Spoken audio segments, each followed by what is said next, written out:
Hello and welcome back. Today's workshop will be focusing on understanding our mind and body. This is the second of 3 video workshops providing support and tips to improve your health. You may want to keep a pen and paper handy to make any notes or record your own answers to any questions. Here is a reminder on how to complete this workshop. This workshop should take you between 15 and 20 minutes to complete, and you can look back on it as many times as you like. Each workshop will teach you different ways of how to manage both your mental and physical health condition. It is important to try and put these techniques into practice in between each workshop and review session. The more you put into it, the more you can get out of it. Here are the aims of the workshop. This workshop helps us to understand stress and why our bodies react in a certain way. This workshop can support us in managing the physical symptoms of stress and anxiety, which can often feel uncomfortable and scary. Additionally, this workshop introduces how our own thought processes and behaviours can influence the way that we feel, and how we can start managing any unhelpful thought processes. Understanding stress. Our brains are constantly searching out things that may threaten us, and our brains interpret threats in different ways. For example, we may identify external threats, such as a tiger chasing after us. Or we can identify internal threats, such as worrying that a tiger might chase after us. Once the threat has been perceived, the brain will activate your body to go into a process called fight or flight. And whether the threat is physically there or not, the brain doesn't care. It will still go into the fight or flight response regardless. So let's find out a little bit more about the fight and flight response. The fight or flight response is the body's natural self-defense mechanism. It originates from humans' primitive days when we were hunters and gatherers and were faced with physical threats on a daily basis. When a threat is detected, our brain initiates the fight or flight response. This is to enable us to run away from the threat or to fight the threat off. In this day and age, most of our threats that we experience are psychological and not so much physical. For example, worrying about what could happen in the day ahead of us. However, the fight or flight response cannot distinguish between what is a perceived threat and what is an actual threat. Both of these can be interpreted as threats, and therefore the fight or flight system is activated. Perceived threats. Our thoughts are always connected to an emotion, and we don't tend to get one without the other. The way we interpret a situation will influence how we feel, and these emotions can activate the fight or flight response. For example, if you were to experience a thought that made you feel scared, such as, "What if my health condition worsens?" your fight or flight response will be activated. This is similar to our daily thoughts, especially thoughts of uncertainty. Thoughts of uncertainty are generally associated with emotions of feeling fearful, scared, or frightened. Understanding the fight or flight response. The best way to manage the fight or flight response is to fully understand what can trigger the fight or flight response, and to understand what is happening to the body when this occurs.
Heart rate and breathing.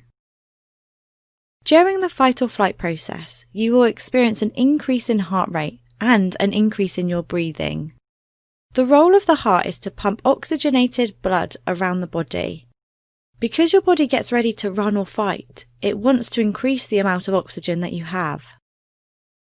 The mistake that people often make is that they attempt to decrease their breathing rapidly. Doing so causes the balance of oxygen and pump rate to become imbalanced. Your heart continues to beat at the required rate, but your breathing is not matched.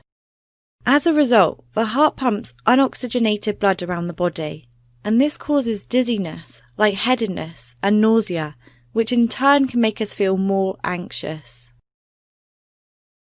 The digestive system. Because we are dealing with a threat, our body slows down our digestive system.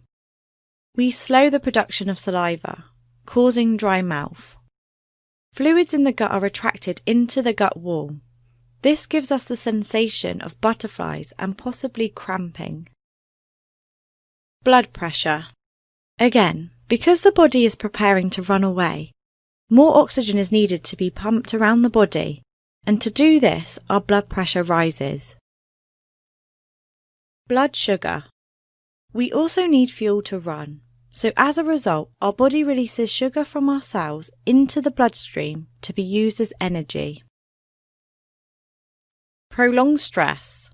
Now we know that stress in the short term is an important part of survival and also important for our well-being. The problem is prolonged stress, especially when you have a physical health condition. Prolonged stress can add to breathing problems. It can irritate and inflame the bowel, raise blood pressure and cause a spike in blood sugar levels, which can also impact on physical health conditions in the long term. Unfortunately, there is no off switch for our fight or flight response system. However, we can help manage this response by fully understanding the physical symptoms of the fight or flight response system, how it influences and changes your body, and why it is doing this. Rationalizing what the symptoms are and why they are happening allows you to have a better understanding of your physical symptoms rather than misinterpreting them, which can lead to uncertainty and worry. Turning your focus of attention away from the physical symptoms.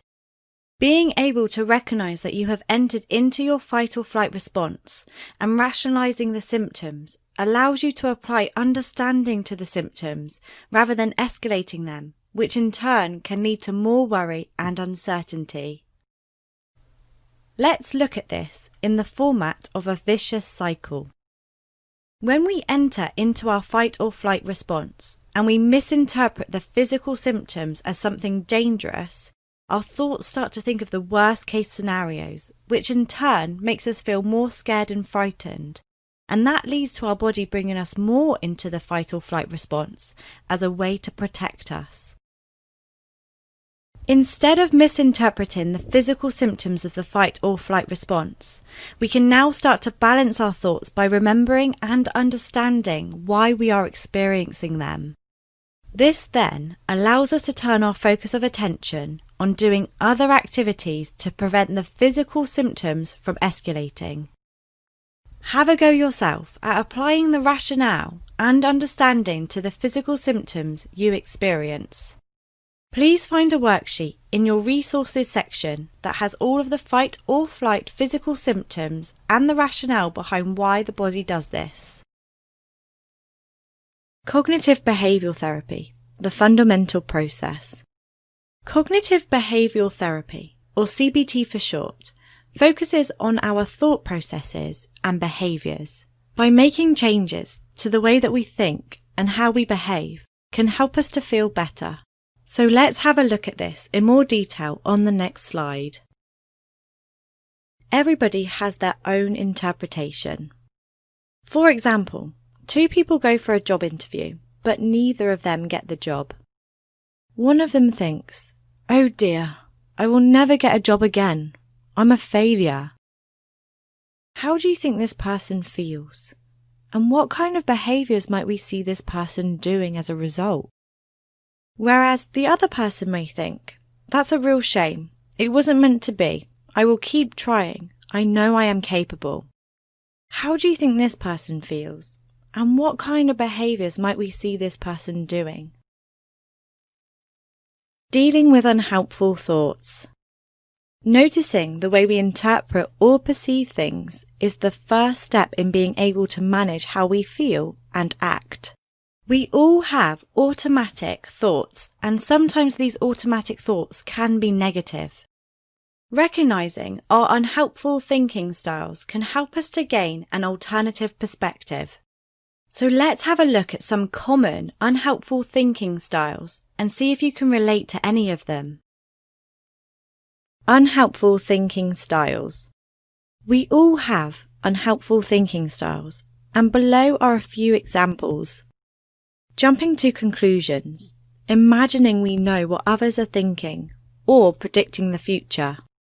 Labeling, assigning labels to ourselves and other people. All or nothing, believing that something or someone can only be good or bad, right or wrong. Personalization, blaming yourself or taking responsibility for something that wasn't your fault, or blaming others. Magnification, blowing things out of proportion or inappropriately shrinking to make it less important. Emotional reasoning, assuming that because you feel a certain way, it must be true. For example, "I feel bad, so it must be bad."